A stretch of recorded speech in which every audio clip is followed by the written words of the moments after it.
Shalom, salam, damai sejahtera dalam kasih Tuhan. Saudara, jumpa kembali dengan saya, Pendeta Lukas Eko Sukoco dari Padepokan Diakonia Mitra Kinasih GKJ Purworejo. Saudara, saya berharap kita tetap diberkati Tuhan di tengah situasi dan kondisi seperti ini. Kita masih merasakan kepedihan karena pandemi belum juga berakhir. Bahkan bagi kami di Jawa Tengah masih di beberapa tempat sangat merah, termasuk di Purworejo. Saudara, dalam situasi dan kondisi seperti ini ada beberapa sikap yang kita bisa lihat. Ada orang yang menyepelekan ke pasar, keluar naik motor, bahkan lari-lari tanpa masker. Karena apa? Dia bilang, Tuhan melindungi saya. Jadi, mengandalkan Tuhan, tetapi tidak hati-hati. Ada juga yang lain, orang yang memiliki konsep, saya harus hati-hati, tidak berani keluar rumah, tidak berani ketemu orang, dan seterusnya. Tapi dia melupakan Tuhan. Yang satunya mengandalkan Tuhan tapi ceroboh, yang satunya sangat hati-hati, ya, tapi tidak mengingat Tuhan. Saya mengajak saudara, kita meyakini bahwa Tuhan menolong kita, tapi saya mengajak selain meyakini, kita perlu hati-hati. Kita perlu untuk waspada, tidak ceroboh. Dan dengan demikian kita melakukan apa yang disebut dengan iman, karena iman dengan perbuatan. Besar harapku, saudaraku, semua akan diberkati Tuhan dan kesulitan ini segera berlalu, pandemi ini segera teratasi, dan saya percaya itu. Tuhan memberkati. Saudara, mari kita bersama-sama merenungkan bagian dari firman Tuhan tentang hal ini. Saudaraku yang terkasih di dalam Tuhan, saya mau mengajak kita untuk membuka firman Tuhan dari kitab Injil Matius. Kitab Injil Matius pasal 15. Matius 15 ayat 29 sampai dengan 31. Matius 15 ayat 29 sampai dengan 31. Yang demikian sabda Tuhan. Setelah meninggalkan daerah itu, Yesus menyusuri pantai Danau Galilea dan naik ke atas bukit, lalu duduk di situ. Kemudian orang banyak berbondong-bondong datang kepadanya, membawa orang lumpuh, orang timpang, orang buta, orang bisu, dan banyak lagi yang lain. Lalu meletakkan mereka pada kaki Yesus, dan Ia menyembuhkan mereka semua. Maka takjublah orang banyak itu melihat orang bisu bisa berkata-kata, orang timpang sembuh, orang lumpuh berjalan, orang buta melihat, dan mereka memuliakan Allah Israel. Demikian Matius 15 ayat 29 sampai dengan 31.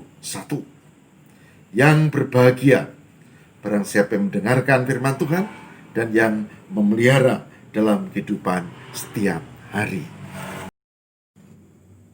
Saudaraku yang terkasih di dalam Tuhan. Berbeda dengan nabi-nabi, hakim-hakim, atau rasul, Yesus Kristus, Isa Al-Masih, memang memiliki kekasannya sendiri. Nabi Musa, meskipun dia punya mujizat, tapi tangannya terkotori oleh darah. Dia sempat menghunus pedang, membunuh orang, bahkan berperang. Nabi Elia sekalipun juga menjadi nabi yang penting dalam perjanjian lama, tangannya juga kotor dengan darah, membunuh nabi-nabi palsu. Nabi-nabi atau rasul memang begitulah, banyak yang tangannya itu berurusan dengan kematian orang, tapi tidak dengan Yesus. Yesus sang pembawa damai, Isa Al-Masih alaihissalam, tidak pernah menghunus pedang, tidak pernah membunuh orang, tapi tangannya penuh dengan kasih, dan tangannya ini yang dipakai untuk menolong dan menyembuhkan orang-orang yang datang kepadanya. Bacaan kita tadi memberi penegasan penting, tapi kalau ibu bapak saudara membaca di Injil, baik Matius, Markus, Lukas, Yohanes, bapak ibu akan menemukan bahwa memang benar Yesus itu, Isa Al-Masih itu, Yeshua HaMasyiah itu yang berkarya untuk kebaikan, pemulihan, dan kesembuhan orang yang percaya kepadanya. Saudaraku, penegasan ini penting supaya kita tahu bahwa Yesus Kristus, Isa Al-Masih, Yeshua HaMasyiah berbeda dengan nabi lainnya, rasul lainnya. Yang kita baca di sini adalah bagaimana ia mengasihi manusia, bagaimana ia mengajarkan cinta kasih, bagaimana ia meneladankan hal itu dengan menolong mereka. Saudara, tadi kita baca di Injil Matius 15 ayat 29 sampai 31, yang di situ diungkap bagaimana ketika ia ada di tepi Danau Galilea, lalu naik ke tempat yang sunyi, dan orang-orang datang berbondong-bondong. Ada orang buta, ada yang lumpuh, ada yang timpang, ada sakit macam-macam, dan dikatakan di sini, saudara, mereka semua disembuhkan. Sang penyembuh sejati adalah Yesus Kristus, Isa Al-Masih. Sang penyembuh sejati tidak pandang dia suku, rasnya, agamanya apa. Sang penyembuh sejati bagi yang datang dan percaya, direngkuh dan diangkat dia punya sakit penyakit dan disembuhkan. Sang penyembuh sejati Yesus Kristus. Dan sekarang meskipun sudah mekrat kembali ke surga, Yesus Kristus itu tetap punya kuasa untuk menolong, untuk menyembuhkan kita pada saat ini. Saudara, sebagai hambanya, di tengah pandemi COVID-19, di tengah masalah dan kesulitan, di tengah krisis ekonomi sebagai akibat dari itu semua, dan bahkan di tengah ancaman sakit penyakit yang luar biasa ini, saya sebagai hambanya mengajak, pertama, kita tetap meyakini bahwa penyembuh sejati Yesus Kristus itu punya kuasa untuk menolong kita. Masalahnya, apakah kita punya iman dan percaya kepadanya atau tidak? Jika iya, maka akan terjadi yang menjadi iman percayamu itu. Yang pertama. Yang kedua, iman itu harus dengan perbuatan. Kalau saya berdoa mau ke Jogja atau ke Semarang atau ke Kebumen, Tuhan berkati saya naik mobil ini, itu artinya dengan perbuatan saya berdoa dan saya hati-hati di jalan.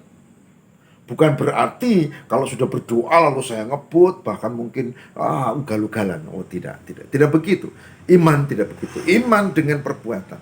Jadi kalau hari ini di tengah pandemi kita percaya Tuhan tolong kita, maka saudara-saudara kita juga meyakini bahwa kita harus hati-hati.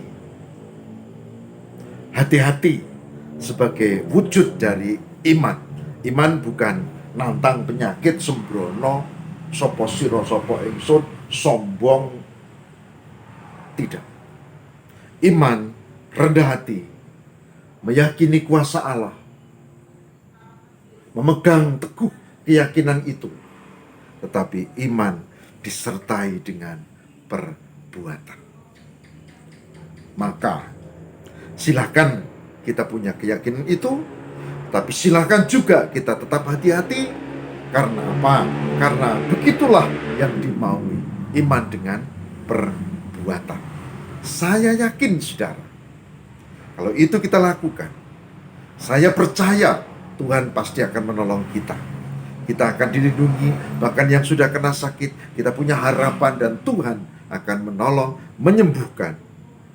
Tidak hanya kemarin, dulu, tapi saat ini, pada saat ini juga.